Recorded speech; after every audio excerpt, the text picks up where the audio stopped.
Alright, I'm doing a back-to-back unboxing here. And once again, I'm joined by Toyota Electric Elevators and Hydraulic 160. And I also have a special guest, King Snake, who randomly joined. Hi.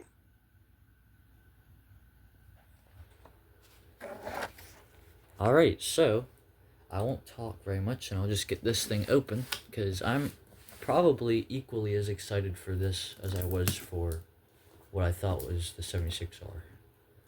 Watch it be a 769 HTI. Watch it be a freaking Diamond Girl 1296. I'd flip out. I wouldn't even mind if it was a 769 ACI. Or imagine CD400A. That would... he wouldn't get a CD400A. I'm lucky, not that lucky.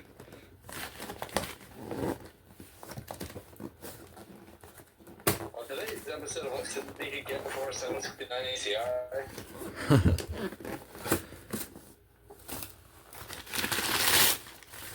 I don't know how easily this is leaking. Oh, it's in more packaging. Alright. What could be in this wrapping?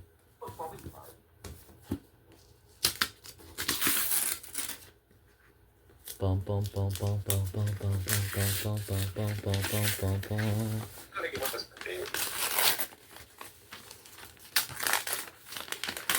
There it is.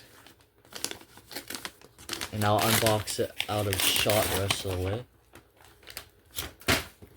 There it is.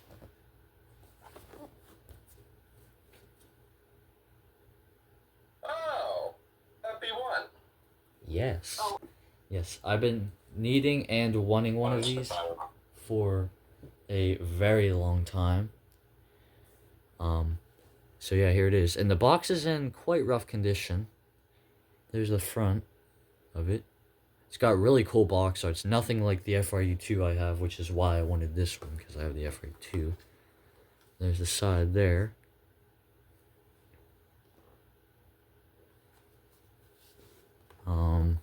And this is exactly the same on this side. And then here's the back. Alrighty, so I'll shut up now and we'll get the unit out. Oh. Oh, alright. This is in a completely different holder than I was expecting. It's not in a styrofoam holder like they usually are. Is the box inside a box? Kinda. Anchors and screws.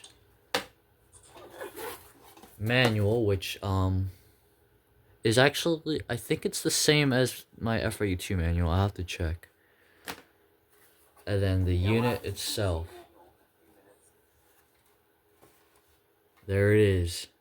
The FB-1 and all of its glory.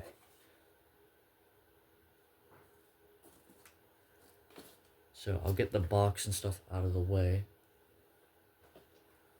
And we'll take a look at this unit. So, if you've been on my channel for a while, then you probably recognize this unit because I have something very similar to it that I've had since before I made this channel, and that's this. The FRU2, which is the hardwired version of this. And yeah, and this is a YouTube first, seeing an FB1 next to an FRU2, which is pretty cool. So Because he's literally the only person that has one. yes. And they look basically identical. There's only two differences really to the cover. Of course, the FRU2 has a spot for the LED, which if I do recall, these also have. Yes, this has a provision for an LED as well, but it does not have an LED, of course. No. And then, of course, the main difference is the battery flag here. So, yeah, because this is, of course, battery powered. I wonder if they use the same mold of cover they did. So, let's get this off the bracket.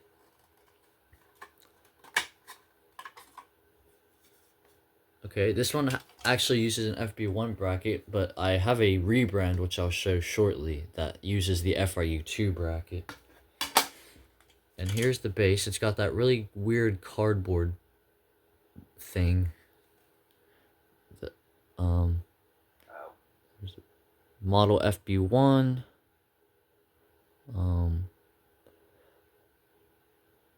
Yeah, I don't see a date anywhere. And then this one, luckily, unlike my Sunbeam, actually has a harness that I can actually hook a battery up to. So yeah. Speaking of Sunbeam, that's the one I'll show now. Here's my Sunbeam next to it, and the Sunbeam is much larger. By quite a bit. So yeah. Let me put the bracket back on this real quick. Basically, Sunbeam ate McDonald's. Yeah, and then this is what I was talking about with the FRU2 bracket. This, for some reason, the Sunbeam uses the FRU2 bracket. Which actually not every Sunbeam does use this bracket. They usually use this one, which is strange. And then here's, of course, the bracket that you should expect.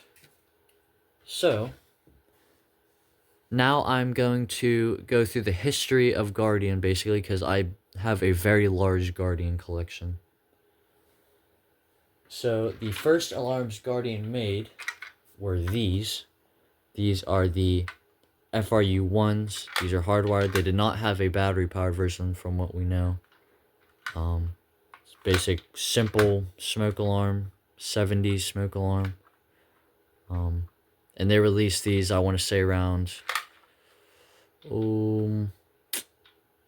1970, I'd say, is when they released these. And they had this, they had the FRU1L, and then they had the Guardian RIX, which here's the RIX. And then after this, they had their FRU2 and the FB1, which was their first battery-powered unit, from what I know. And then apparently there's also versions of these, or there might be versions of these with test buttons. There are. Yes, so there are versions with test buttons, which is pretty cool. They do exist, considering the Sunbeam one exists. Yes. And then after this, they had their FB1A, which is by far their most popular and common model. Well, I say that, but they're not really easy to find in houses. And then they also had a hardwired version of this. We're not sure. I'm not sure of the model. And then they had their FRU3As, which were Dicon 330L based. And they also had a battery powered version of that, which I can't remember the model. And they had a crap ton of models actually that I don't really know, but I basically got down the basic history. So yeah.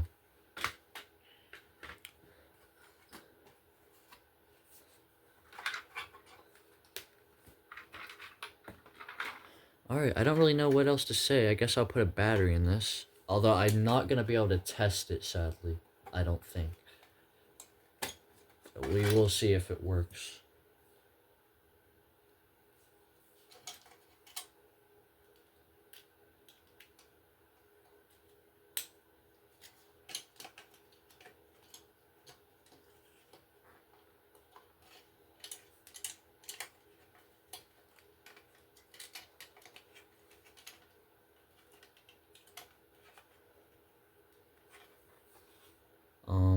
I didn't hear a chirp or anything, so I don't know if it's on. I assume.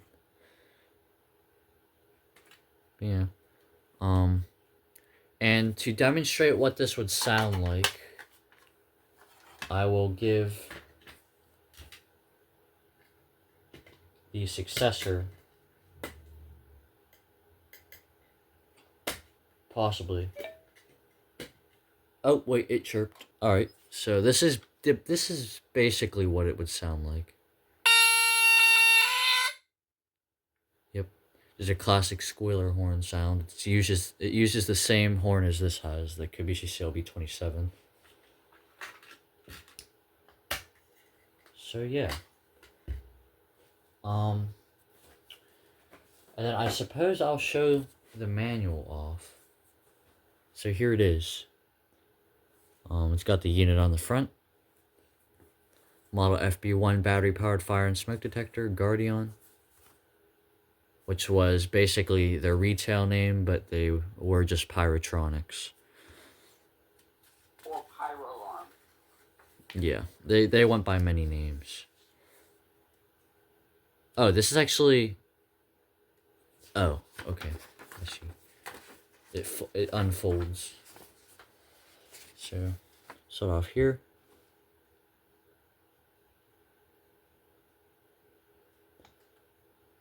Pause if you want to read any of this, of course.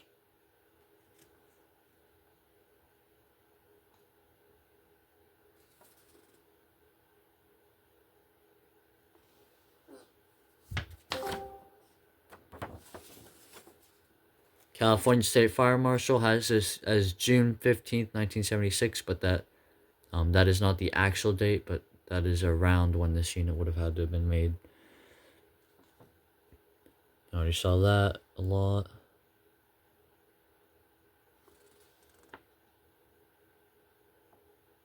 And yeah. So that was the manual. Anyhow, I really don't have much else to say. This one is kind of a more simple video. So, I guess the only thing I could say is I hope that James can get one soon, because he actually sent me the link, which was very kind, and I know he wanted one, and I know his friend's supposed to get him one, so hopefully, fingers crossed. Well, I'm getting one from Northern Fire and Security if he can find it. Fingers crossed he does. Which is still missing. Because you need one of these. So yeah, big thanks to James for sending me the link, because if he didn't, I probably never would have seen this. And yeah, and that's actually a grail off my list. So, yeah. Anyhow, I hope you enjoyed this video. And I'll see you in the next one. If you guys want to say bye.